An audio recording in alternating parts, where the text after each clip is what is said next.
Hi, I'm Nate Riggs. I'm here with Mark Henson of Sparkspace. Mark's been polite enough to let me come down and kind of check out the space for the day. Can you tell us a little bit about how you got started with the concept of Sparkspace and what this meeting space is?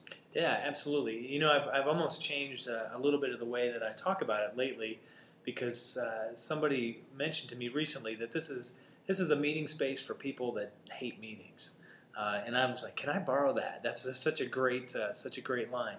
So that's really kind of what we are. We're an alternative meeting space to a typical conference space or hotel room where you'd go and it would be fluorescent lights and a really gross table and really uncomfortable furniture and horrible artwork on the walls.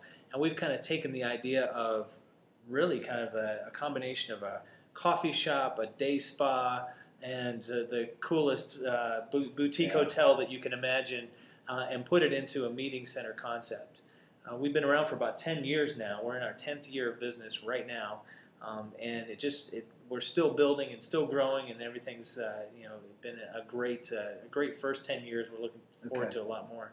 Yeah, it's part of the. I mean, this is some of the kind of toys that you find down here. There's I'll reach across the table. We have all kinds of like thinker type of toys that people can do. There's a lot to be said about the type of space that this is and how it fosters creativity and planning.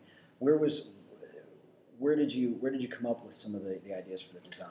Well, it's kind of my background is varied. For one thing, I was in broadcasting for a while. I worked for a branding and product development firm for a while, and it was really kind of there that I sort of saw how people interacted with space, both in our office as well as our clients, and then the things we would design for people as well. So I really kind of liked how environment affected people's ability to be creative. And watching kind of how we worked as designers and the graphic designers and product developers and writers and everybody else, how they would sort of use the space as inspiration, as a place to re-energize. And if you notice, like, marketing firms and ad agencies and those kind of places always have really cool offices. And I think there's a reason for that. It's because the people that do that kind of work really thrive on having something new and different and colorful and creative around them all the time.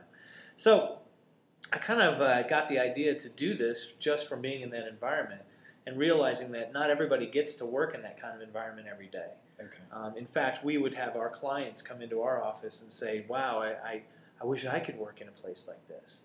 I wish we had something like this. So I finally said, well, I'm going to build one for you and see what happens. Interesting. So a lot of this stuff is very creative. Obviously, I want to show this too. This is a mascot. These are unofficial mascots. Unofficial mascot. Very, very creative stuff. Not endorsed by Hasbro at all. Exactly.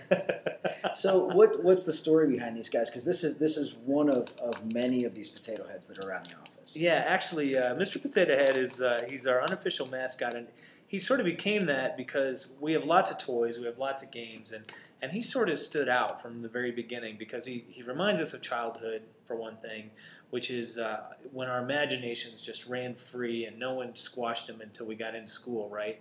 And then just the ability to change Mr. Potato Head whenever you want. And he's sort of the embodiment of creativity. And my definition of creativity is using and rearranging your given resources into something new and different. And Mr. Potato Head is exactly that. I mean, you can pop off his hat, his ears, his whatever. Yeah, you could put an ear on top of his head if you wanted to. You could do whatever just by using the available resources, which are all the stuff that comes with him. And then you can make something different, something crazy, something fun, something useful. And then we actually use this in some of the workshops we do, where we get people talking about their teams or their companies or their customer service. And what we do is we have them take pieces and parts and they build a potato head, but every piece that goes on has to mean something. So if I put a fire engine hat on him, I have to say something about that, and I might say, the ideal team member is like a fireman. It's just able to like put out fires and make sure they don't flare up again.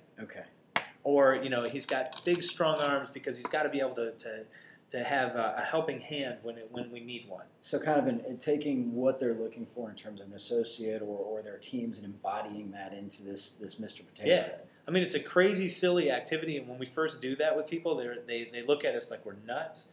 But by the time we get done, what it's done is it's facilitated great conversation and got me to be able to embody what I really want, what I like, what I desire, or what I don't. So sometimes we have them build the nightmare team member or the nightmare customer service rep or something.